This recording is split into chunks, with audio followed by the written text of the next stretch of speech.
because when you look at Twitter, it's just this sea of stuff.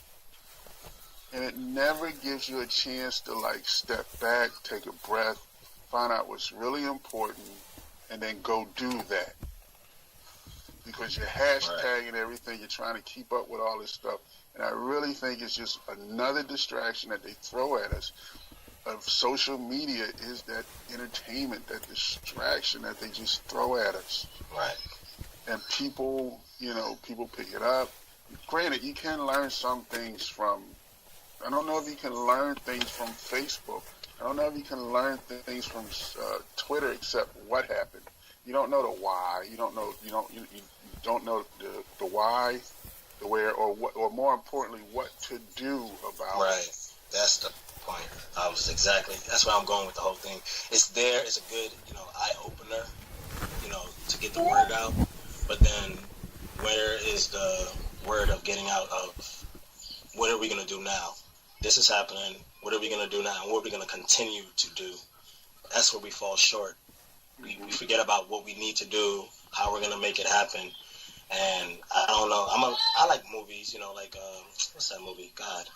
I forgot the name right now. The one with, they kill once a year.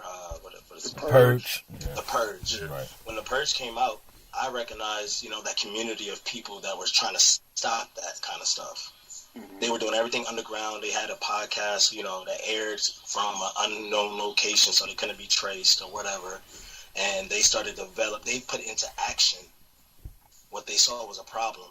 Mm-hmm. Until that day happens, where there's some type of underground, community of people, black people, people that want to stop the madness, it's just going to be what it is. Continue to be just word of mouth. Let's just talk about the problem. Right. And then move on to the... And move on. Mm-hmm. Yeah.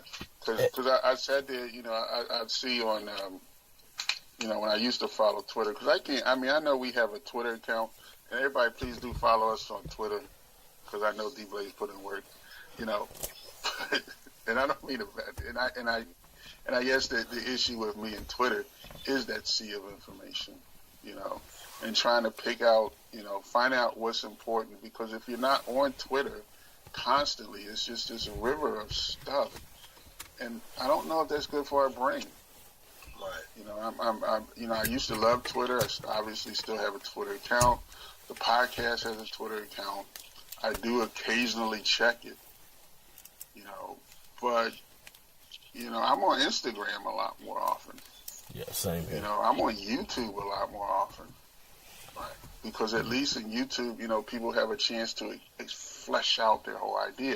And that's one of the reasons why, we're going to keep encouraging people to follow us on YouTube, where we can have conversations. I don't know if you can have a conversation on Twitter anymore. I don't know if that conversation is worth having. We had somebody respond to one of our videos on Twitter, and I responded back to him, and he said, "Look, I don't think this is a platform to have this kind of conversation." And I'm like, "You're right. It's not, because it's too short." Right. We need that space, and I think having a space on YouTube where you can talk to people, like with your call-in show, even if it's just technology, at least you have a chance to expand and have conversations. Right. And I don't think Twitter allows for conversations. I don't even think Facebook allows for maybe a little bit more than Twitter allows for conversations. Yeah, unless you go live. To have conversations is for black people, and we're talking about building a revolution. We need those conversations, because I still think there's a lot of us still sleeping. And Malcolm X always said, we got to wake people up first before we can do anything else, because if you're sleeping, none of this stuff matters. And if we, I don't know if Twitter is any social media necessarily is the place to wake people up. I think it'll be good once, you can start making those connections after you're already, quote unquote, woke. All right. But, does it Those are more, those kind of connections are more so face to face. It's easily, like you said, distractions. You can be easily distracted just like that. You know, you could tell me right now, hey, go check this video out, go check out this thing, and it's about Black empowerment. It's about a movement, and something can distract me at any given moment, either before, during, or after, to cause me to forget, lose interest, you know. And until we have that actual gathering, it's just going to continue to fall victim to being distracted easily, being forgotten. Yeah. I really do think we got to find a way to, you know, to keep the movement going. But, you know, I think, you know, the whole, you know, finding ways to, you know, to get people, you know, conscious of what's going on and caring enough that it's not, you know, it's not just about them. Right. You know, to be able to move forward. I think that's going to continue to be the challenge. You know, if you think about it, we've always had, you know, going all the way back from the time that we were chained to the bottom of ships, we've always had people, you know, talking about, you know, emancipation, freedom, progress, from then all the way up until now. But it always remains like that, you know, that steady 10% or 15% of the population. And, you know, especially going into, you know, 2018 and beyond, you know, the stakes are higher and the weapons are stronger to keep it or shrink that, you know, 10 or 15% of the Black population to even smaller. You know, I don't know. This is going to take higher. Go ahead. I was just saying, I agree. It's just, I don't know, people have to, like, I had to come to the realization that it's not going to happen in my lifetime.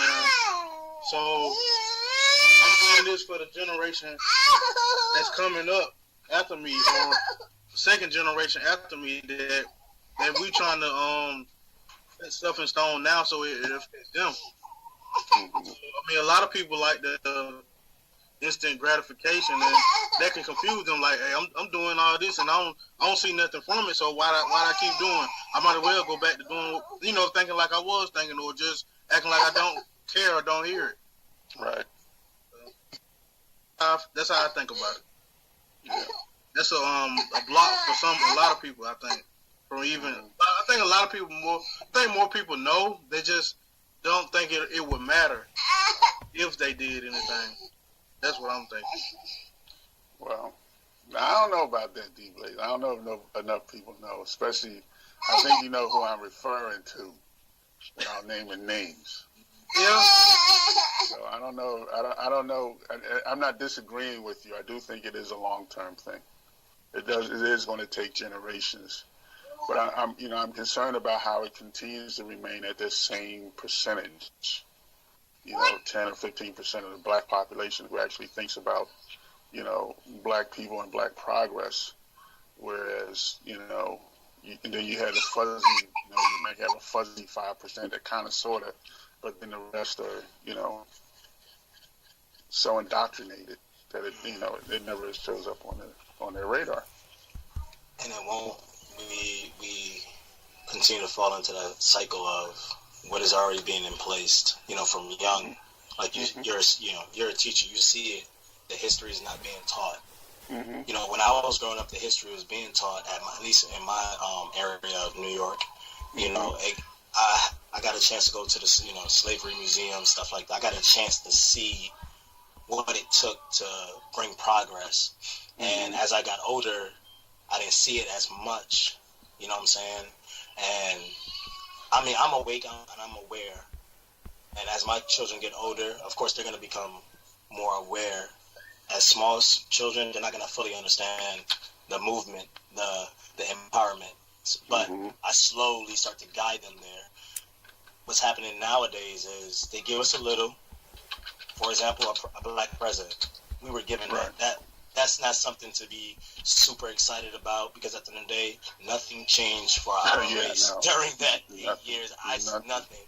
There were still shootings. There were still, you know, injustices. It was still occurring. So we as Black people, we were just excited. Oh, we got a Black president. Yay. That's a check in the box for them and for us. Right.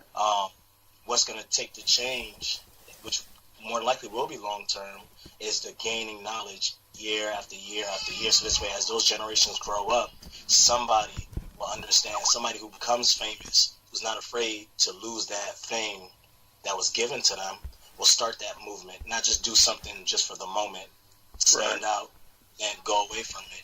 You're going to have to continue it because they're the voice. If I become famous and I decide to use my voice, I'm going to have to go all in and know that I'm going into uncharted territories. I'm going to have to face the devil because he's going to try to take me out. But that fear will not have to be there.